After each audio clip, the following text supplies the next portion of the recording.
समय एक ऐसा चक्र है जो कभी रुकता नहीं। सतयुग, त्रेता युग, द्वापर और अब कलयुग।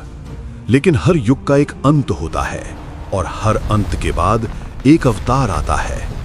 आज हम उस रहस्य की कहानी सुनेंगे जिसे महर्षि नारद ने स्वयं ब्रह्मा जी से पूछा था।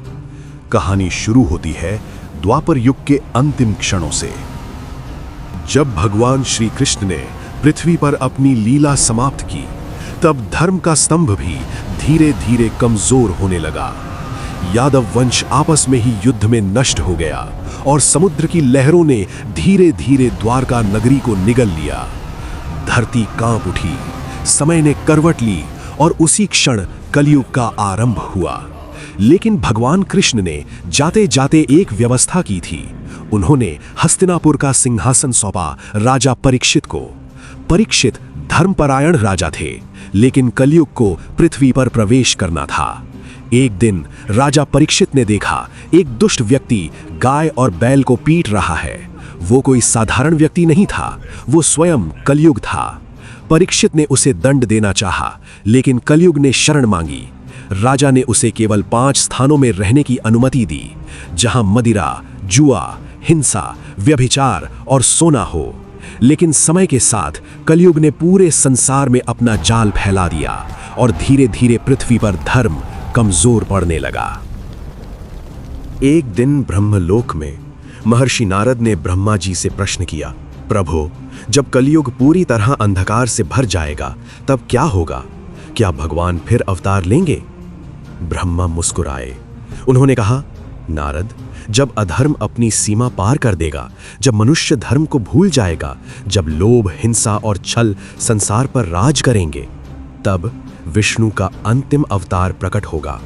वो होगा कल्कि। ब्रह्मा ने आगे कहा, उस समय पृथ्वी की स्थिति भयावह होगी। लोगों की आयु छोटी हो जाएगी, बीमारियां फैलेंगी, प्राकृतिक आपदाएं बढ़ेंगी और मनुष्य मनुष्य का शत्रु बन जाएगा। धर्म केवल नाम भर रह जाएगा। तब अंधकार को समाप्त करने के लिए भगवान विष्णु कल्कि रूप में अवतरित होंगे। नारद ने पूछा, प्रभु, वो कहां जन्म लेंगे? ब्रह्मा बोले, धरती पर एक पवित्र स्थान है, उत्कल भूमि। वहां मां बिरजा के पवित्र क्षेत्र जाजपुर के पास एक स्थान है, संभल। वहीं एक ब्राह्मण परिवार में कल्कि अवतार जन्म लेंगे। ब्रह्मा की वाणी गूंज उठी। उनका जन्म साधारण नहीं होगा। बचपन से ही उनमें असाधारण शक्ति होगी, ज्ञान, तेज और दिव्य साहस।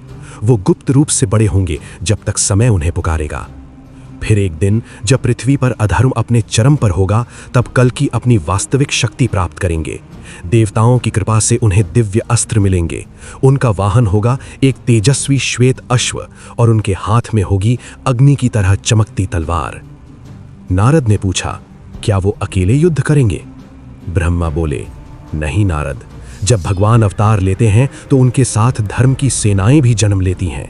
ऋषि, संत और धर्म के योद्धा, ये सब मिलकर एक दिव्य सभा बनाएंगे जिसे सुधर्म सभा कहा जाएगा। फिर शुरू होगा सबसे महान युद्ध।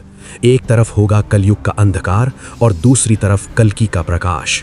ये युद्ध केवल तलवारों का नहीं होगा, ये युद्ध होगा सत्य और असत्य के बीच, धर्म और अधर्म के बीच, मानवता और विनाश के बीच।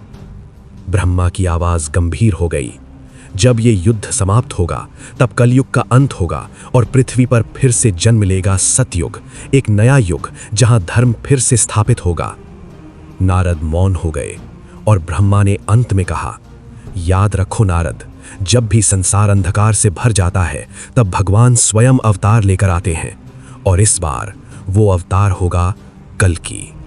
तो प्रश्न ये नहीं है कि कल्कि आएंगे या नहीं, प्रश्न ये है, जब वो आएंगे क्या हम धर्म के साथ खड़े होंगे या फिर कलयुग के अंधकार में खो जाएंगे? क्योंकि समय का चक्र घूम रहा है और शायद कल्कि का समय बहुत दूर नहीं।